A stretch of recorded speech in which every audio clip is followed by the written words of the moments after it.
50 Cent is one of the most notorious and successful rappers in hip-hop history.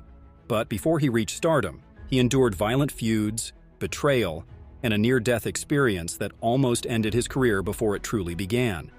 Why would someone who will become one of the greatest American rappers be shot at? Keep watching to know the story of how Curtis Jackson aka 50 Cent was shot 9 times and left for dead. And before we head into the video, be sure to like and subscribe for more stories like this. Early life.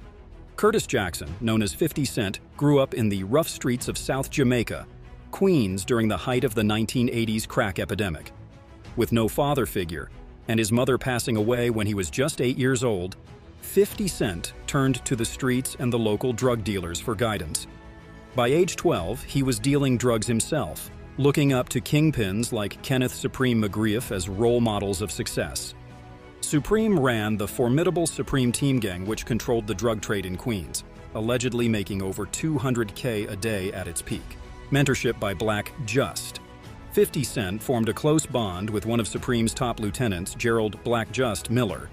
Black Just was like the big brother 50 never had, buying him his first motorcycle and paying for him to train as a boxer.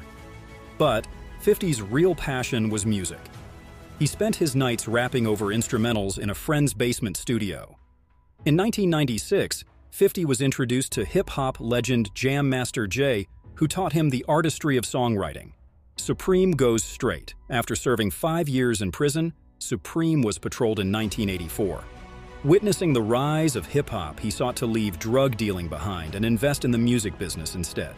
He partnered with Irv Gotti's label Murder Inc., one of the hottest rap labels at the time, led by artist Ja Rule. Backed by Supreme's intimidating reputation, Murder Inc. dominated the industry.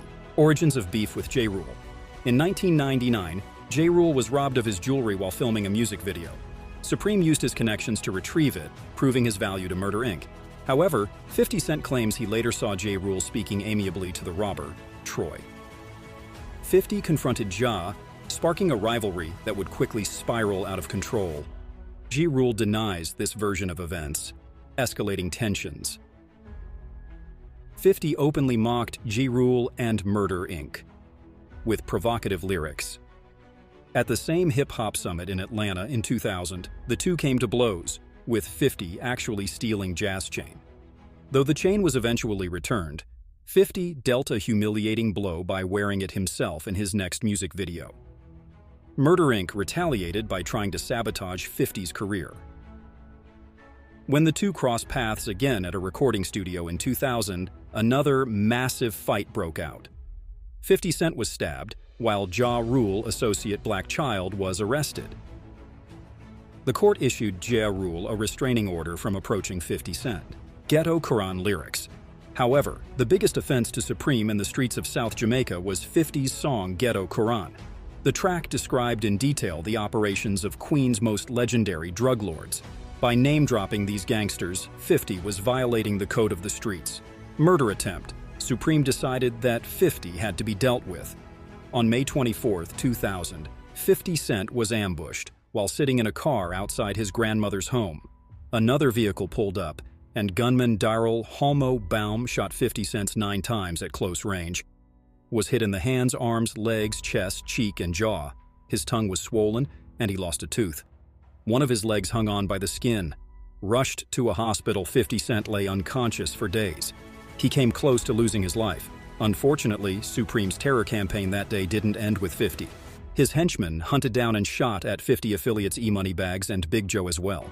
All 3 survived but lived with the emotional and physical scars. Aftermath. For his role in the mayhem, Supreme was convicted in 2001 and sentenced to life without parole. But 50's rap dreams were shattered. Dropped by his label and his music stalled, 50 had hit rock bottom. It wasn't until 2002, after recovering from his wounds, that 50 Cent was able to rebuild. He funneled his life-or-death experiences onto the explosive mixtape Guess Who's Back. The tape eventually reached Eminem, who heard its potential and immediately signed 50 Cent to Shady Records and Dr. Dre's Aftermath.